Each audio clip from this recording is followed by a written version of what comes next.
You get dressed to head. You get there into your office. Your assistant comes in and tells you no, everything is ready to go. You get your things, you gather everything you need, and you grab your special coat. Then you head in with your coworkers to go meet the guests. You introduce yourself to the guest right before you give the orders to knock them out. Have you ever wondered where you would need to go, who you need to see whenever you would have a head, back, or neck injury? Who you would see in the hospital?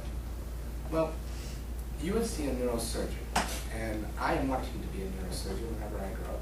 One, because I like to help people that are hurting, and two, I have done some major research on what neurosurgeons do, and I'm going to present them to you today. First, we are going to look at what a neurosurgeon is specifically and what it does. And finally, we're going to look at the advantages and disadvantages of being a neurosurgeon.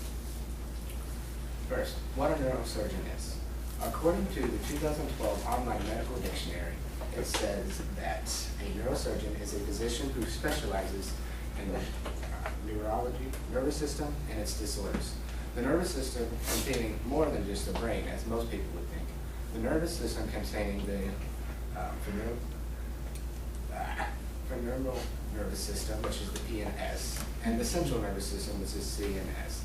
And for time constraints, I'm not going to go over both of them, but they are very important, and you guys should look it up because it is very interesting stuff.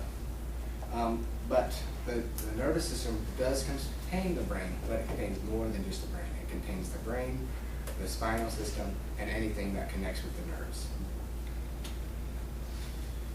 Next, we're going to be looking at the advantages and disadvantages of being a neurosurgeon. According to Cooper of in 2012, wrote the basic pros and cons of becoming a doctor. She writes and says that the working conditions are really great for those that go into the health field and those especially that become a doctor. It is also saying that you get a chance to better other people's lives, which is a big plus, especially for those who like to see people better instead of those hurting.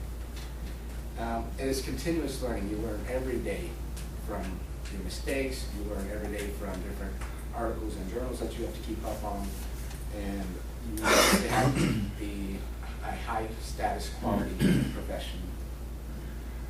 Also of the range, according to Andrea Santiago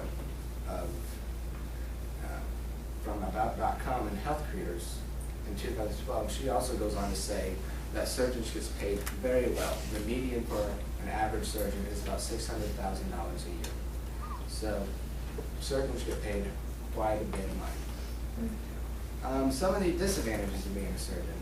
In 1999, Stenson wrote an article on neurosurgery saying that this causes a lot of stress. The fact that having the pressure of someone's life on your hand, knowing that if you make one tiny little mistake or you're analyzing something not enough, that they could die.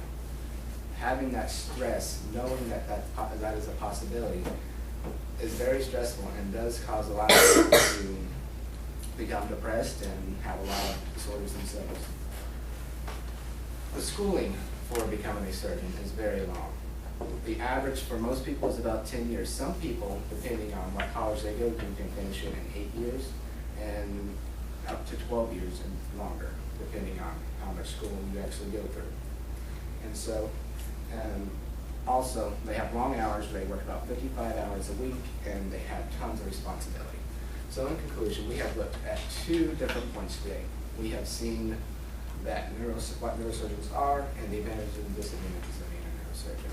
And if you ever have a head, neck, or back injury, don't forget, neurosurgeons are who you want to see whenever that happens. Thank you for your time.